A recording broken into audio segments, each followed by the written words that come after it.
Welcome to Brawl Till We Fall. I'm your boy Teo, and we're going to talk about TNA and what happened this week as TNA comes to us with the results of what happened at its last pay per view. Um, so it kicks off with a recap of last Friday's Against All Odds. The system, you know who the system is, my boy Moose and his crew. They come to the ring to celebrate their success at Against All Odds with Alicia Edwards leading the way. And she shrieks on the microphone as the crowd relentlessly boos her. Uh, Not quite as many boos as they give Dom, but they give her boos uh, to no avail. Um, but they bragging about their wins and that we all witness history of what the dominance of the system is. And they even say, that they're unbeatable and that there's no one that's going to take the belt from your boy Moose. But they get interrupted. They get interrupted by my man Santino Morella. And he comes to the ring and let them know that there's going to be uh, a tournament. Basically, it's the road to Slammiversary over the next few weeks, where 5 competitors will be determined to face Moose for the TNA Heavyweight Championship. Morella, he books Dango in the match with Ryan Nemeth later on in that night of that. See that. Josh Alexander taking on Eric Young. Chris Bay and Ace Austin, are backstage. They're feeling good about their win last week against All Odds, and Ace Austin says that there needs to be one more big victory next week to take him to their rematch against the System for the TNA World Tag Team titles. So the System got their hands full. There's a lot of people gunning for them. They got the gold. They got they got their crew. So prepare for that. Spitfire defeated Hex. Spitfire hits a double team burning hammer, the Alabama slam combination on Marty Bell. Jody tread the scores to pinfall victory for her team. So you got a lot of things going on in TNA. Some things I'm not even going to get into because I'm a little pressed for time, because tonight not only we're doing TNA's recap, we're going to have our special. And our special guest tonight is going to be none other than my boy Meek. He's coming with me to talk about our predictions for for AEW, I should say. AEW's Forbidden Door, the prediction show. And we're going to get into some things, so stay tuned for that. Frankie Kazarian, he was out there on TNA, and he defeated Ace Steel in a Chicago street fight. Man, Frankie's still doing his thing. I had to give it to him. Mustafa Ali has a new plan, and he's backstage with his campaign with Singh, who demands they put together a team to figure out who leaked the video with the horrible audio last week against All Odds. That's more drama. Like I said, and I'll say it again, TNA can definitely put together some great storylines. Ash by Elegance. Now, this chick, I don't know. She done made her appearance on NXT. She has, been out there doing some things. But she defeated Heather Reckless. And after the match, Ash continued to assault Heather until the Juggernaut, Grace. And this is what I mean. Why go behind the scenes? If you really want to face Jordan Grace, why not face to face? If you think you can beat her. But you're just lurking around and stuff. It's creepy. It's just real creepy.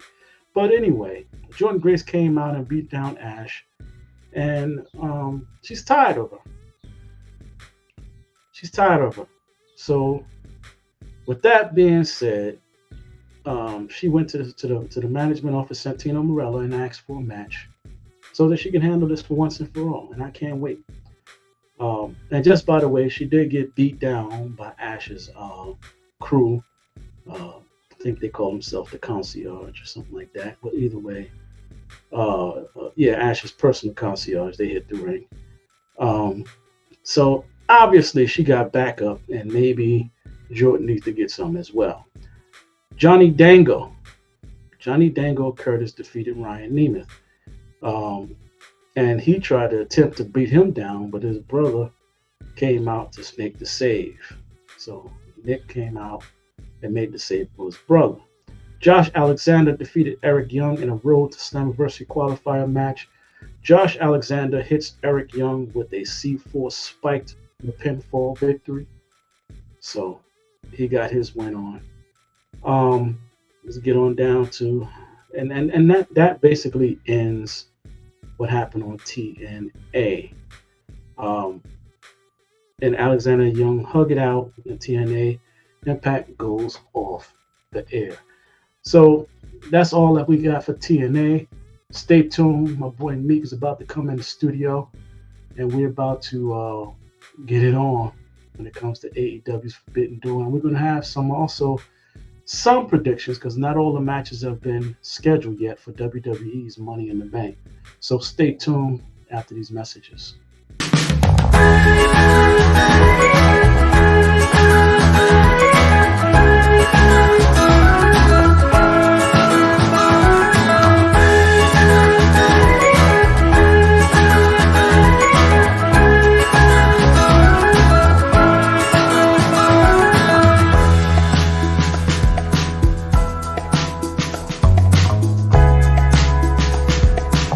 Hello everyone, my name is Anthony Santos, entrepreneur, venture capitalist. I own some of the biggest brands of clothing, Burks and Clothing and other stores, MLW Medical Supply and Pros Business Solutions, where I help others get their businesses and dreams started. Well, today I want to talk to you about a new group that I'm a part of. It's called Next Level Investors. And we invest in real estate. So I'm here to ask for your help. If you're walking by a property, jogging or driving by and you see a property for rent, give me a call. Let me know you saw something. And it doesn't matter what it looked like. It don't matter what city you're in. Just give me a holler and let me know. And that number is 443-902-3452. Again, that number is 443-902-3452. And if you do me that solid, I'm going to give you a jewel. So today, I'm going to offer you something that you may need. A lot of people suffer from pain. They can't sleep at night. Well, I'm going to introduce you to LifeWave. LifeWave is a new breakthrough technology. It's been around for years, so it's not brand new. But this is definitely something that you may need. It's a patch. It's a simple patch. I wear it myself. It helps you to restore your stem cells and give you rejuvenation. It gives you energy. It can help you with your eating habits. It can help you with your pain and anything that you're going through. So if you're interested not only in using the patch for yourself, but being a brand partner like I am, then you can also reach out to me on lifewave.com/asantos360. Or again, you could call that number, 443-902-3452, and I'll tell you all about it and how you can also get paid for helping others and be a blessing to yourself as well, because it works. Trust me, it works. That's all I got. Thank you so much for tuning in to me, and I'll talk to you in a minute. One. All right, it's your boy Teo back, bro, to the fall. We got my boy Meek. We holding it down. Meek Mall Law's in the building. We holding it down. My boy Sal couldn't be here tonight, but we holding it down. So we're gonna get into AEW's Forbidden Door and our predictions. All right. As always, because AEW has so many matches. I mean, they have a lot of matches. And there's a lot of wrestlers I'm really not familiar with over that's in New Japan, to be honest with you. So, Mick, you're going to have to help me out with a couple of things. But we're going to start off with the obvious matches, the matches that we do know at least most of the contenders in it. And that's the TNT Championship ladder match for the TNT title. Now, so far in this match, we got Dante Martin, Mark Briscoe, We got Takashita, Jack Perry, and my boy Leo. Leo Rush is in this. They're only missing one person that's going to be in this match. And so far, out of these guys that I just named, out of these five, who do you think have a chance to actually win this? Um, for me, I would say Jack Perry, just because he got the elite. I feel like they'd be willing to do anything they can to cheat. They'd change a whole rule just to make sure he could win this. Um, Konosuke Takeshita is like, I don't feel like he's fully being pushed right now, but he is in a prominent spot. He was being pushed, so it feels like he's kind of one of those people that's technically like one of those unstoppable, really strong components. So those two people are like my favorites to win because, or at least favorited to win to me. Everybody Well, else is you can be good showing, you can be good showing, but you can lose. yeah, yeah. You know what? I can't disagree with you on this one. Jack Perry, they basically gave him the belt in the beginning, and then it was Tony Khan that took it back and said, "No, you're gonna have to earn it." So I wouldn't put it past that Jack Perry did it, but you also got to look, at the Don Callis family may come out there and help to catch the win too. So I don't know. You might have a point. It may be. I'm gonna be honest with you. It's got to be one of those two. I don't see anybody else in that unless the actual sixth man is somebody that's really unstoppable, like Wardlow or somebody like that. But Yeah. other than that, I think Jack Perry or Takeshita might have that. So you got that one. You got that. The trios match. You got Hiroki and the Acclaimed versus the Elite. So now, who do you think got that one? This is too obvious. I already know who I got, but who do you think will win this one? See, that's I don't really see. Um, I don't see the claim winning this at all. Um, after that last match where I definitely full on believed that the elite was gonna lose, and I saw all that they were willing to do, and I pretty much feel like it's kind of set that they're gonna win this one. I mean, I do feel like it's gonna be an awesome match, though. I do feel like it's gonna be some cool moments, of course. But that happens every AEW match. Right. And you know what? A part of me wants to agree with you and say that the Elite are going to win this one, but I get the funny feeling that Tony Khan, because the acclaim is his voice. I think Tony Khan going to have something to do with this. That's going to give the it's going to give the acclaim that win. If you think about it, okay, so the Elite won against AEW the last time, so it's only fair that Tony Khan gets involved and helps his boys win this time. So I'm going to go with the acclaim. I'm going to go against my gut. My gut is telling me the Elite going to do it again, but I'm going to go against my gut and I'm going to say the acclaim may just pull it off. So that's what I got for that one. All right. Orange Cassidy versus Zack Sabre Jr. I really don't care about this match. I'm just be honest with you. But I think after seeing Zack Sabre last night, um, I think Orange Cassidy might have a win. He might have a win over this dude. Nah, I think I'm partially agree with you. I do want Zack Sabian Jr. to win. I feel like he over in New Japan, he definitely is one of those people that I think deserves a little bit more than what they get. But honestly, it just feels like no matter how good an opponent is, it's Orange Cassidy. So you can't fully apply regular logic to the match. And I feel like, for according to how his character's been going lately, he's already kind of just picking up again on some type of momentum after being in a weird feud. So I feel like he probably gonna win this one too.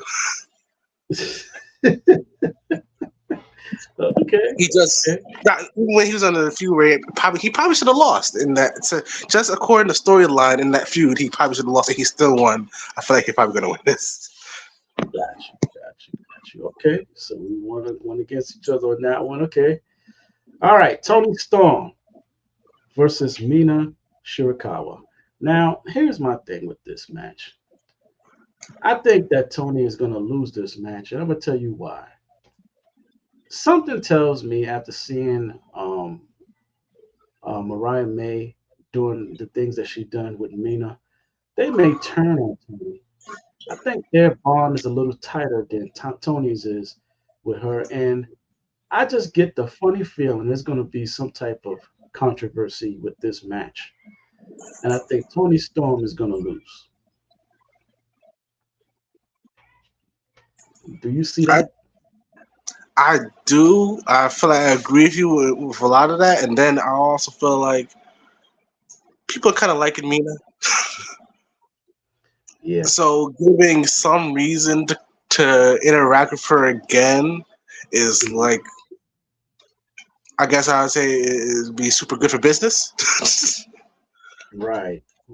Just Right. the interaction between them two, this feud is doing pretty good. Like low key, I would be surprised. I wouldn't be surprised if they're like, "Hey, when that little championship reign you over there is done, AEW got some spots over here." Oh, but that's feeding into the New Japan purist fans. It's like, listen, this is I hate Forbidden Door because Forbidden Door is just a talent gouging pay per view.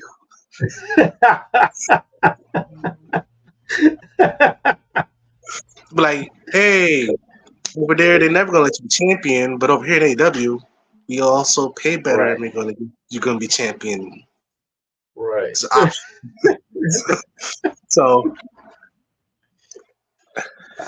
Okay. pretty sure that's why Okay. Okada even switch sides. I'm like, Okada's like, I've been the best for a long time. I don't get the opportunities like I should, and over there at AEW, I bet they would give it to me. Yep. Yep. And And hey, that's what's it's happening. champion right now. They really getting that exposure they really want. You know, they don't really get that exposure over in New Japan. So I mean, not like we do over here anyway. But Yeah, anyway, especially Stardom. People know about New Japan a little bit, but when you hear about Stardom and you're like, oh yeah, they're good, and you kind of believe people when they say people with Stardom's really good, mhm, which I do watch some stuff, but not everybody pushes to watch stuff. right, true, very true. All right, here's the one that I really don't know anything about, Shingo Takagi. And now he's facing Brian Danielson. Now here's the thing with Brian Danielson, if he's whoever he's fighting, got to be damn good for to fight him. He's not just fighting anybody. So I don't know much about this Shingo Tagaji dude. I know it's the Owen Hart tournament. I don't expect Brian Danielson to win it, but anything crazy can happen. But then again, I don't think that they will allow Shingo Takagi to win it either.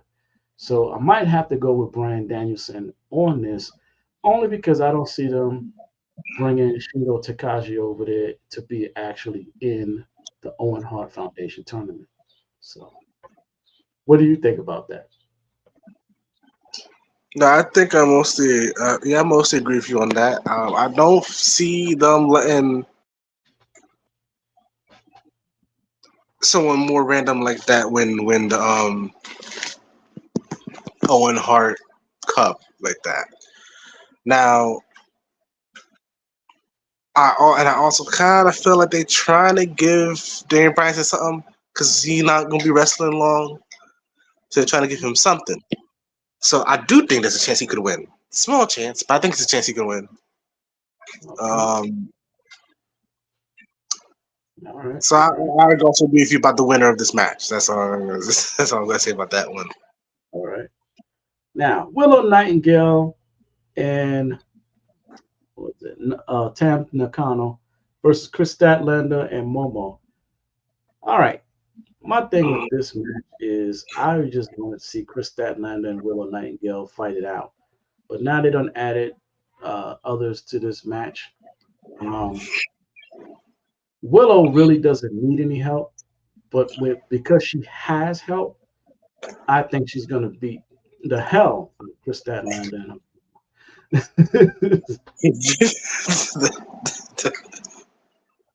Yeah, she gonna get her ass whipped. That's what I think.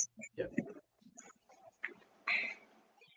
I gotta agree with you there because sorry, but Willow Nightingale, she was a really strong. She's a really strong person. Period. Yep.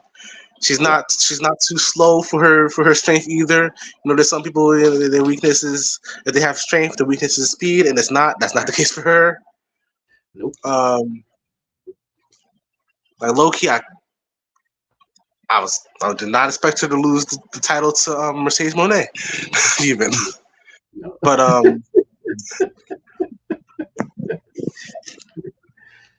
But I think she's gonna win that one. I think she's gonna pull that one off. yeah, I think she's gonna win because she already lost that match, right? And now I think she's on the come up. Chris Statlander still needs to go deeper into the heel persona. She. It felt like she just turned bad, and I don't know if this is going to be the start of momentum. She hasn't started any momentum yet to me, and I feel like this is build up time for Nightingale. So yeah, I think I agree with you about the about her winning this too. Oh yeah. Oh yeah. All right. IWGP World Heavyweight Championship match. John Mox against Takuya Naito. Now, I don't know much about that guy, but just like I said about Bryan Danielson, if John Moxley face you, that means you must be a hell of an opponent. So um, I honestly think that John needs to lose that belt eventually. So I don't know too much about this dude, but he might just hand it back to over there to them. So it's a possibility John might lose this. Cool. You know, it's. I feel like there's a chance he might lose it too. One of the main reasons is first thing, Tetsuya Naito is probably one of the biggest dudes when it comes to like popularity, and he got a lot of accolades over in New Japan. He won a what's it? I think G5 Classic multiple times already, and they want him to win it again.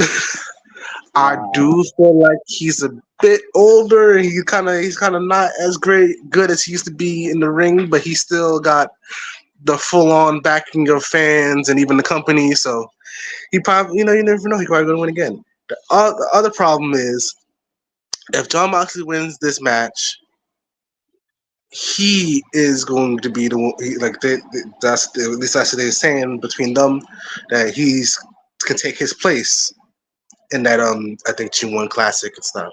But that is like a month of him being gone. Wow. So it's Yeah. like, do you think AEW wants him to be gone for like a month? Well, here's my thing. Every time, it doesn't matter what type of pay per view it is. AEW, especially doing Forbidden Door, somebody new comes out of the woodwork. Someone we either seen from WWE or somebody that we didn't expect to show up.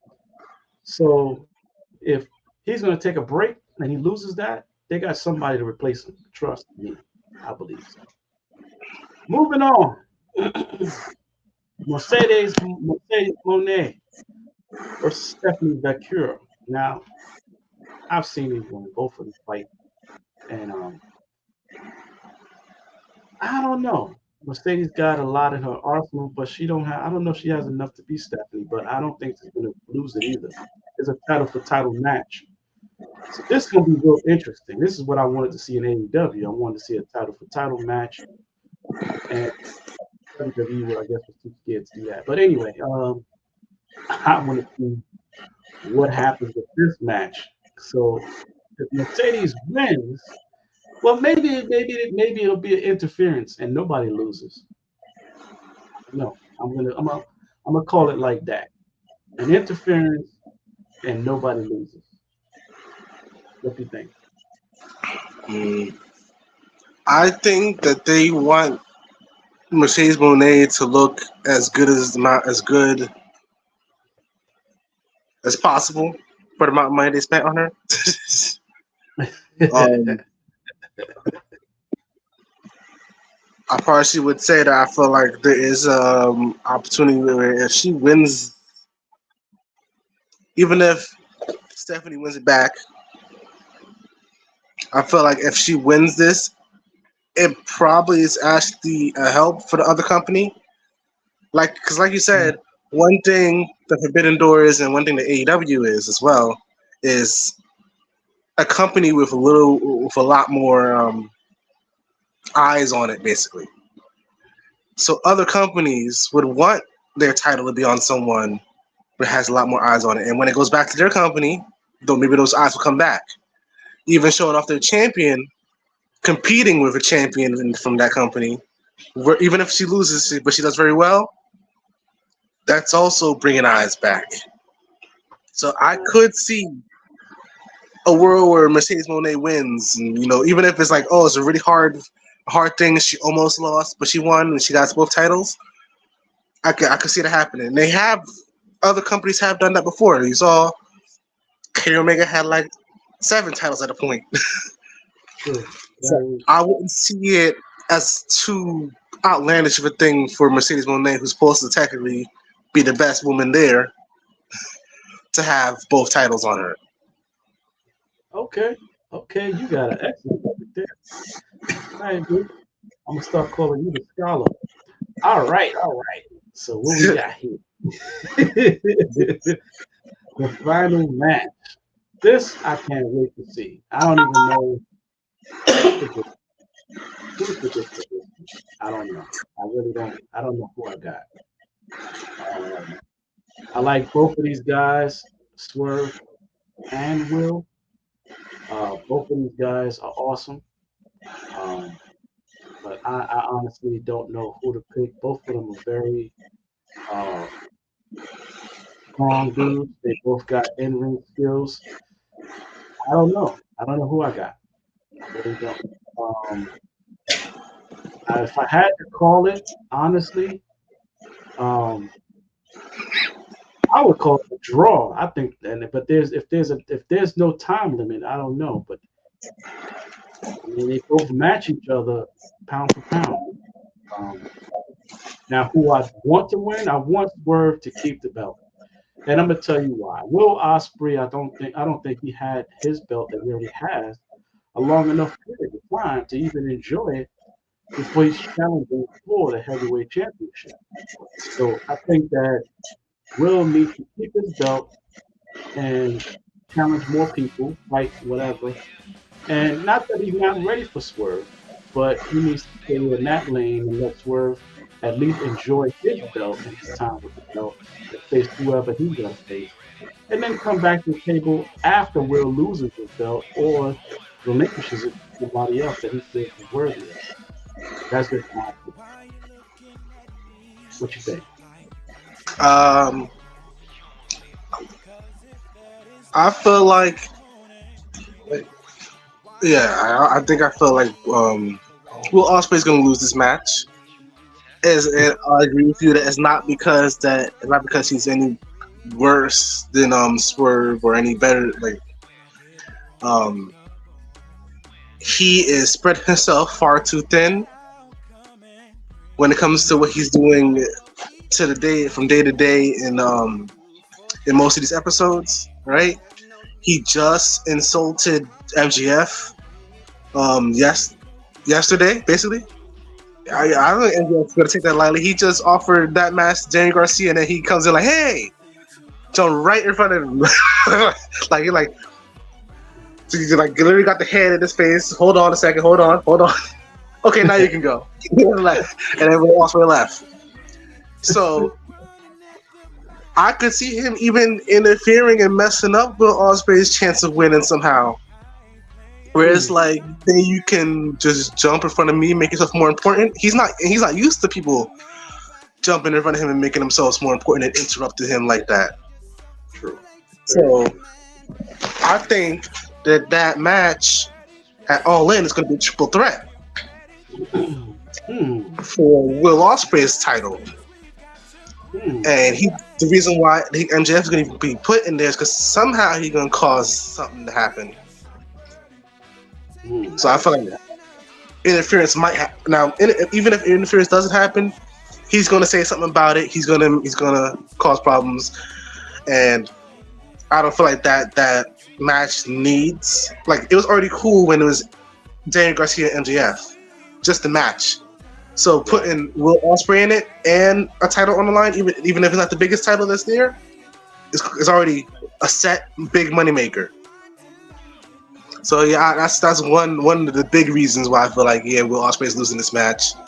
I also feel like they want to build up little by little Swerve Strickland and beating someone that everybody considers the best. Some people even was like, oh no, just when the black man gets the title, the best guy in the world who's in the company.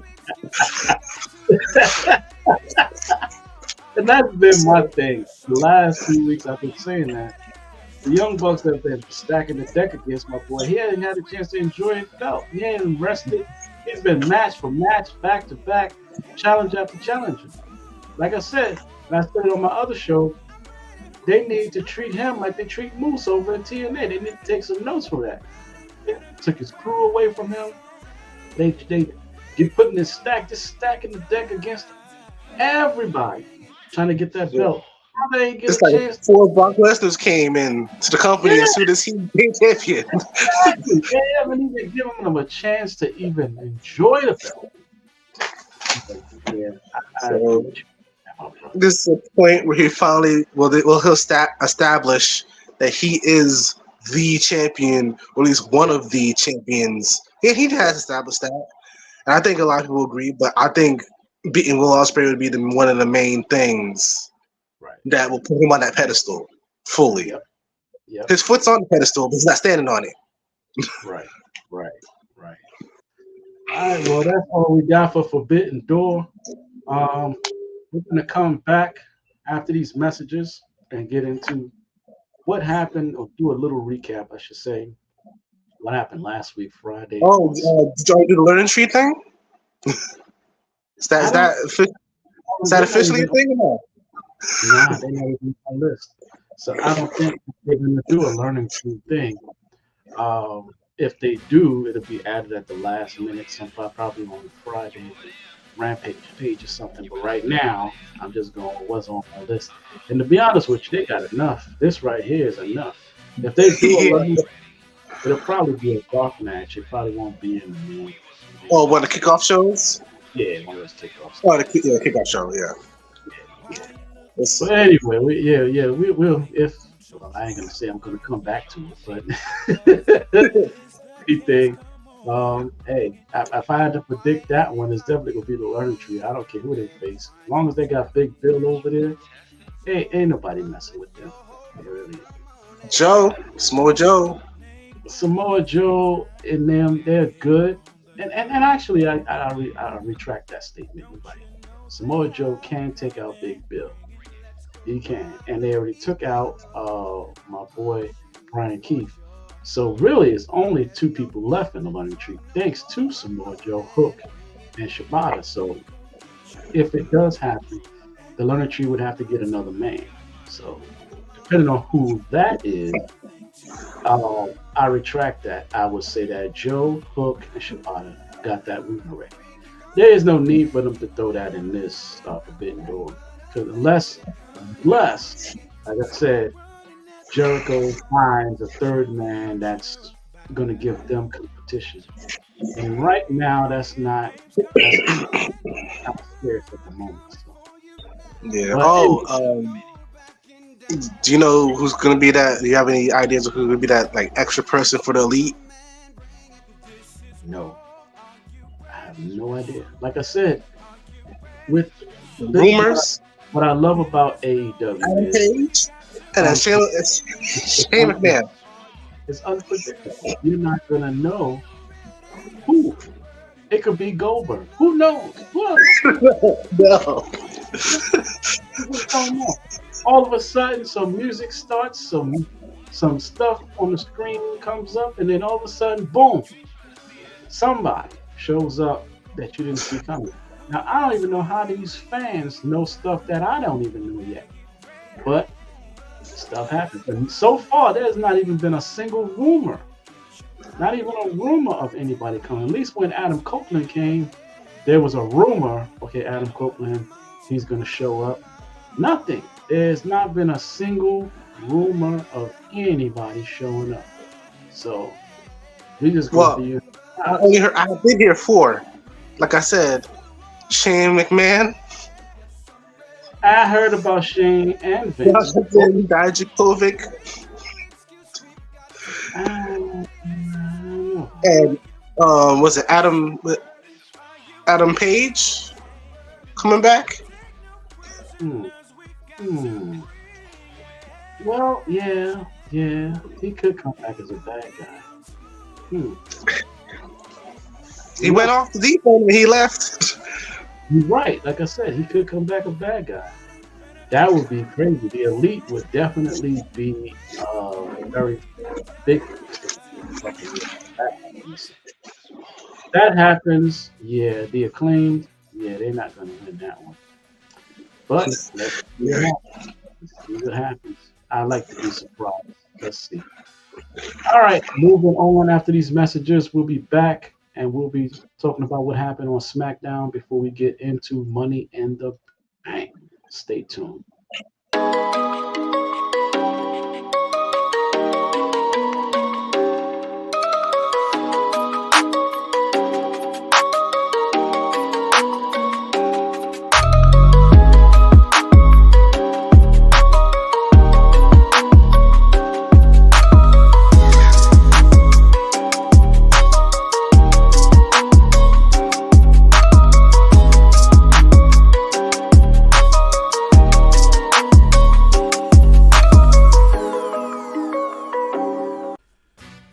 Wrestling fans, this is your boy Teo, the host of Brawl Till We Fall, and I want you to check out my show every Sunday. We have 2 shows. That's right, we have 2 shows on Sunday night. The 2 shows we have is the highlight show, which is at 6:30 p.m. on Sundays, and then we have our premiere show at 8:30 p.m.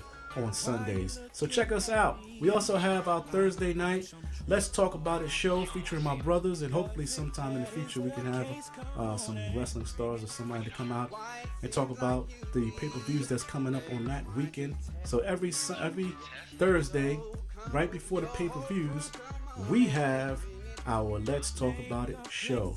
So check us out. Right there's the info.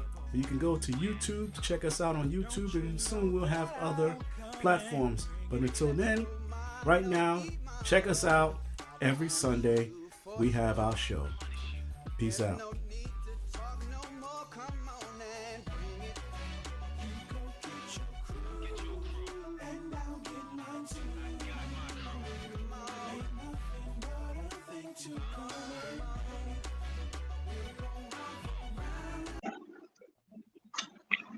All right, and we're back.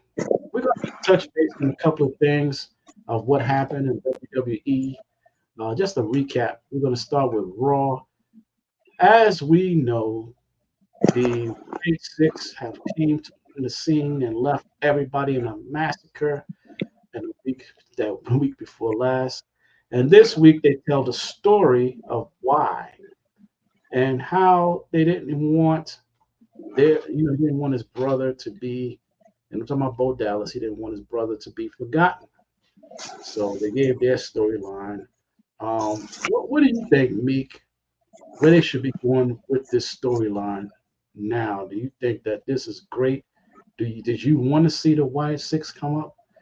It's something we've been waiting for, but I mean, now that they out here, what's your feelings on this? I mean, I think it's really entertaining stuff right now. I think it's a good idea. They want to go for something It's very less supernatural, but still very still very spooky. And I think that they went deep. I did not think they was gonna bring up the whole death thing in this new segment that came up. I didn't think they was ever gonna bring the death up ever almost. But he did, and I even talked to a friend, and they said they kind of want to see Y6 videos from each of the members' perspectives. That would be something interesting and curious to watch. Why each one of them are there, why each one of them joined. So that'd be cool. Those would be some cool videos, and it'd be a way for them to prolong doing anything too much more crazy, especially since people are already calling the question stuff like, so Shaggy was alive. That referee, that his head was definitely busted all the way open. There was lots of blood. He's still alive. Yeah, they were definitely burying him all over the website, everywhere that the Chad Gable died. I thought the man really died. I was like, what? Oh man, Chad too? Oh, man, but then I thought about it. Nah, they didn't. The blood to me didn't look real. I'm just be honest with you. But Yeah, at the end of the you day, see Cody bleed so much. I think people know. yeah, exactly. You seen it. I mean, you can't watch AEW a John Moxley match without seeing blood. You know what real blood looks like at this time. You know what I'm saying? But anyway, let's move over to SmackDown because see, here's the thing. You know what I love about WWE right now? Raw is actually giving SmackDown competition that they don't even need an outside competition. Them two right now are battling out for ratings. But here's the thing. On a business level, they're leaving both of these brands. They're leaving USA and they're also leaving Fox. So they're letting them know this is what you're missing out on. And we're going to go over here to Netflix and we're going to go over here and do what we got to do. So right now, they're giving them a farewell ratings party right now. Because if you go over here to SmackDown, man, a lot going on over there.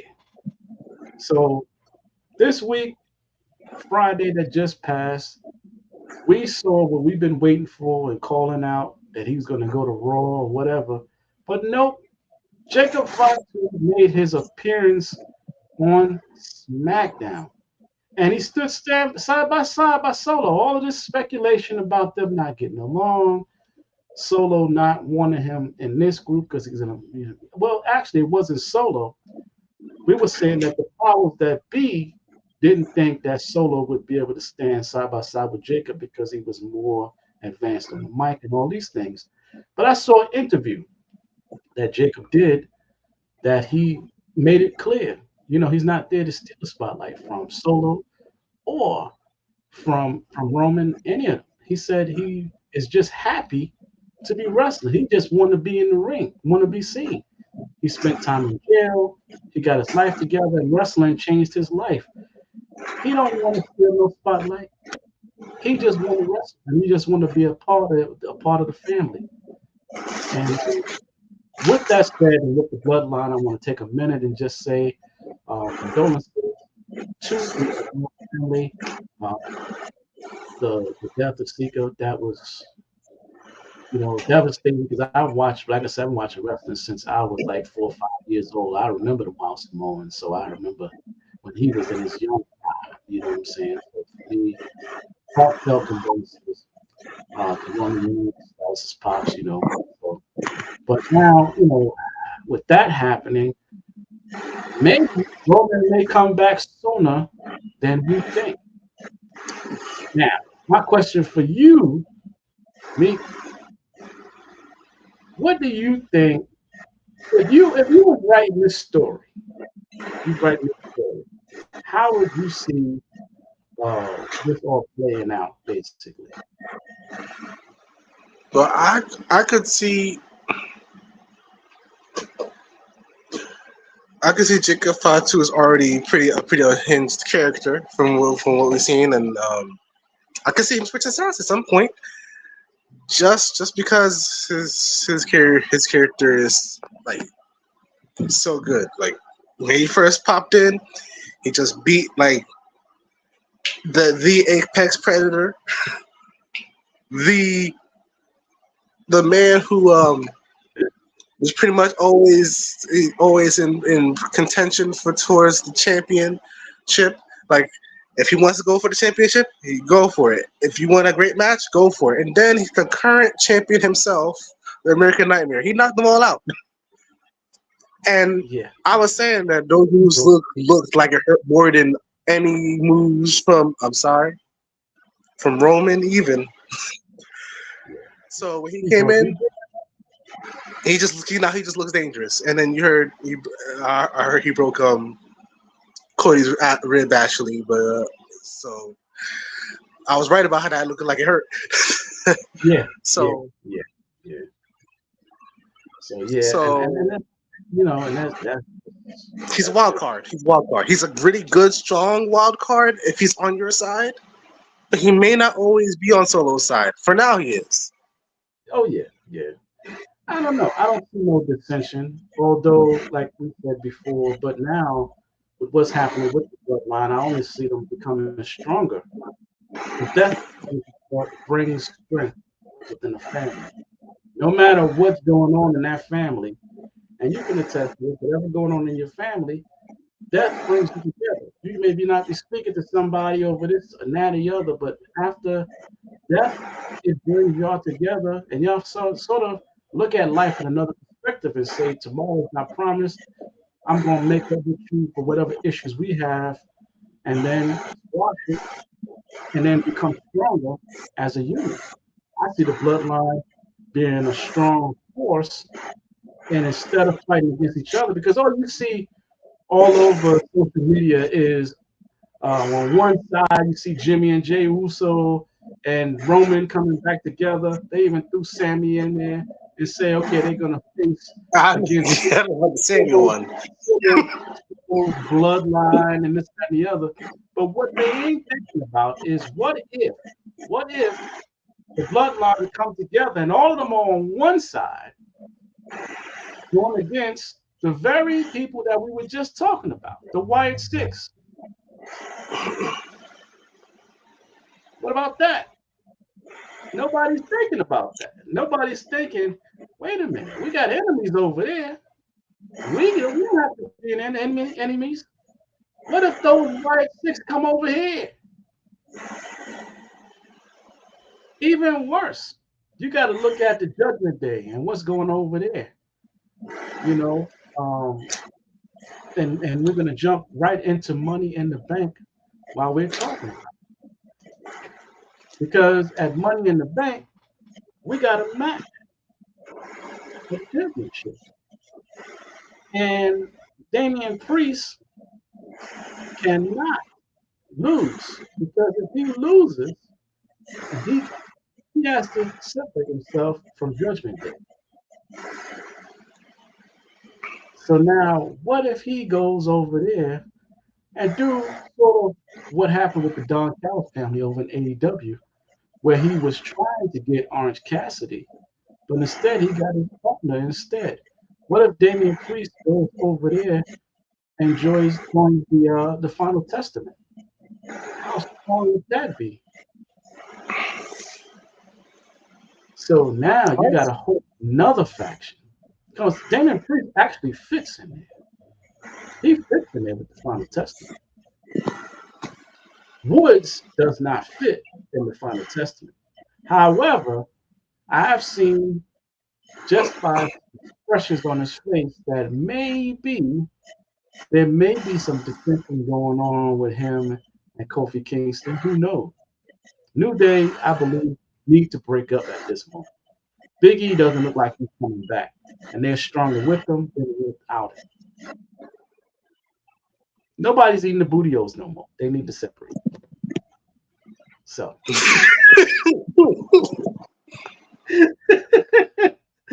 at the end of the day, I think back to solo competition. Kofi can do it by himself. He don't need Woods, and Woods don't need him. And maybe Woods may be a better fit over there with the Final Testament as well. Who knows? But imagine You got Woods and Damian Priest with the Final Testament. That's a strong crew in itself. You have to give the Wyatt Six competition. You have to give the Wyatt Six competition. And eventually, right now, there is none. They're just destroying people and making it look like a murder scene. But eventually, they're going to have to get in the ring and skill for skill with somebody. So you got this Final Testament over here, which is evil in itself versus evil. And then you got over there on SmackDown, you got the Bloodline. So that right there, if it's a joint venture, then it's going to be evil in itself too. And that's just the way I Yeah, there's look at it. other factions that are kind of splintered that if they came together, they could be threats too. True. If LWO did more, kept it more serious, got a little more serious about establishing Right. its own hierarchy. Right. Right.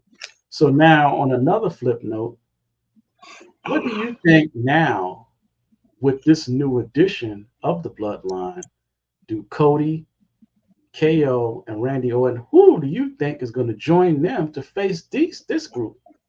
Who could they possibly get that's already on SmackDown that's going to give these guys some competition? This is just a thought process.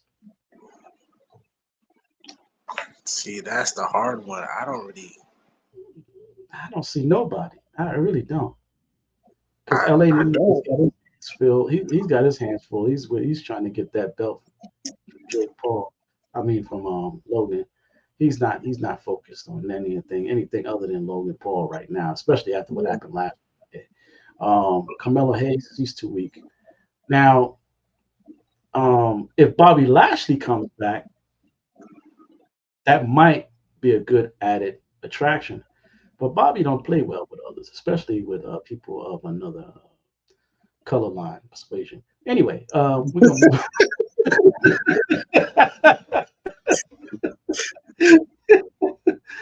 Yeah, Bobby got a prejudice thing going on, I think so. But anyway, let's get back over here into Money in the Bank. Um, so Damian Priest versus Seth Rollins, he has to leave the Judgment Day if he loses. I don't think that Damian is going to lose though, honestly, because I don't think that is time. He hasn't had the belt long enough. But at the end of the day, yeah, I don't see him giving Seth Rollins the belt that quickly, not coming back. So I think that Damian may pull this off and keep it a little bit longer, just a little bit longer. What you think? I think so too. I don't. Honestly, I don't know how well right now he could survive on its own without the title. Hmm. Um, if you really think about it, him with Judgment Day works because he kind of can bounce off people a little bit better. Him by himself, in the past, it didn't work because he does have a compelling look and compelling. He sounds compelling, but for some reason, after a little bit, unless you give him some good feuds where he gets to say something interesting every week, it gets a little boring from what he usually does. Maybe he got better though. Maybe he's getting better. Um, Okay. and I think it's also too early for Seth Rollins to get that title back. Okay. Now that's the same prediction I'm in. So I don't know who's going to win that one. I'm just going to say that Damian is going to keep it. That's just what I got. I'll agree with you with that. We'll keep it on Damien for them. All right. Men's Money in the Bank ladder match. There's only Jey Uso, Carmelo Hayes, Andrade right now. There's still others that are to be determined that's going to be in this match. But judging from this three, if I had to pick, it would be Jey Uso. Jey Uso winning the Money in the Bank would probably be an awesome thing because he gets the crowd hype anyway. So him with a briefcase would just make it even hyper. So that's the way I look at it. Go ahead. Yeah, Go ahead. What you got? What you got? I agree with you somewhat. But isn't Finn Balor on there too? Who? Finn Balor? Am I missing? He's got the tag titles. It wouldn't make no sense for him to go for it. But From what it says here, they got qualifiers, um, 3 from SmackDown and 3 from Raw. So they got 2 from SmackDown, which is Carmelo Hayes and Andrade. So they got to do 2 more matches for Raw and 1 more match. Ooh, So you're now, right. I'm who- thinking Jay or Chad right now, actually. Chad. Nah, Chad is already. I think he's gonna probably be facing Sammy again. I don't know. I hope not. But he did win on Raw Yeah, to qualify. yeah, So and yeah, I could see that they could have him hold that money in the bank to be like the only thing holding his sanity after right. him losing the family and then him getting You know what? the Bray Wyatt situation, I mean, White Six situation. That's kind of holding his psyche together. I got this. Right. But you're right. No, It you're would right. be. He did win that. I forgot. But he's not on my list, so they didn't update it. So right now, Chad is in there. So it's Chad, Jay Uso on Raw, Carmelo Hayes and Andrade on SmackDown. So there's only 2 slots left, 1 from each Yeah. Raw and SmackDown. So, but to no avail, what you said might be a good thing, Chad. I got Jey Uso. I think Jey Uso will be best, but if you got Chad, that's what's up. All right, women's Money in the Bank ladder match. Io Sky and Chelsea Green are the only 2 that's on my list right now. Out of them 2, I don't see neither one of them winning. I don't care who they put. Yeah, I think there's 3 more. Lyra Valkyria. Lyra. Okay, so Lyra is in there too. Again, I'm listing up lady up. She might win because she's from NXT, and Triple H love his NXT people. But I don't know. Depends on who's in. If it's Nia Jax, she can't climb that ladder like that. So I don't see her winning either. But she will squash the hell out of everybody in that ring. But Tiffany Stratton should be in that match. If Tiffany Stratton is in this match, I give her the Money in the Bank ladder match. She wins. If Tiffany Stratton is in this, if she wins, she makes it to Money in the Bank, she's gonna win. That's my prediction for that one. Low key, I kind of would agree with you, especially if she's in there and she's befriending Nia Jax. If Nia Jax helps her, especially a little bit, and they already giving me Chris Jericho and Big Show vibes a little bit. So, yeah, I could see that win happening if she's in there. But right now with the lineup we got, Lyra Valkyria is like the best out of the 3 we got here on the list. She's the best, but I think that it's too soon for them to give her that type of right now. I kind of feel bad for Io Sky. She was on top of the world with a big old group, and now she's like, we gotta be feared again. Were y'all feared? She done lost her mind right now. She done lost her mind. So I don't know what's going on. But lastly, Logan Paul and LA Knight. Do you think LA Knight can take that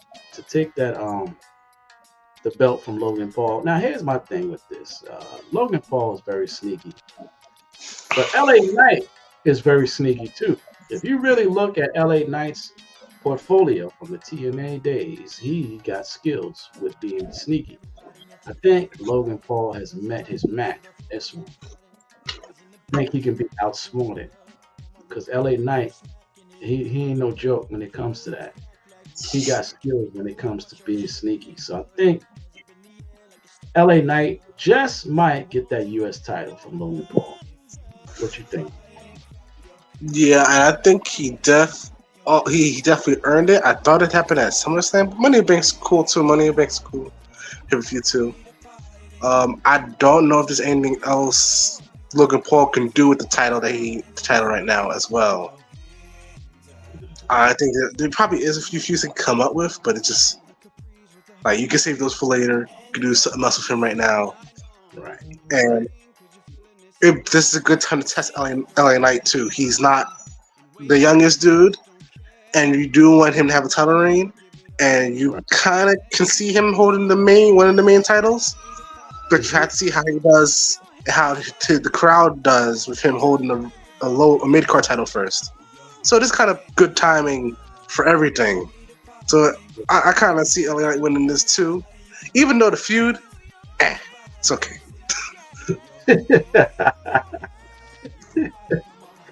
I mean, your boy LA Knight. I like him because he shows up to your house. If you don't come into that ring, he comes to your house.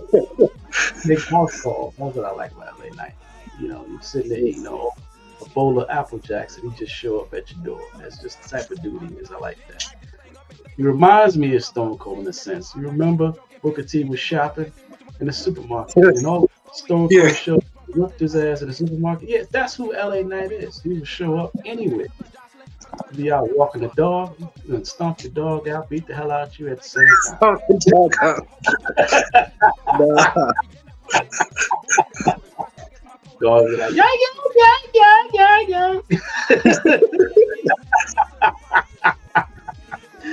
But yeah, I like LA Knight. LA Knight is my boy. But that's all I got right now. Thank y'all for tuning in to me and my boy Meek. You catch him over the Wrestling World. I know I've missed your show. A few weeks I've not been over there. But I got to get over there and hang out with you, Meek. I miss going over there, but it's been so hectic. I'm doing like 60 things right now. But we'll talk about that. We'll be back. We're not going to do, we just did Money in the Bank. So we won't be back for another few weeks, the next following pay-per-view. But right now, we got everything pretty much covered. So thank y'all for tuning in, and we'll see you next week. Thank you. Yeah, see ya.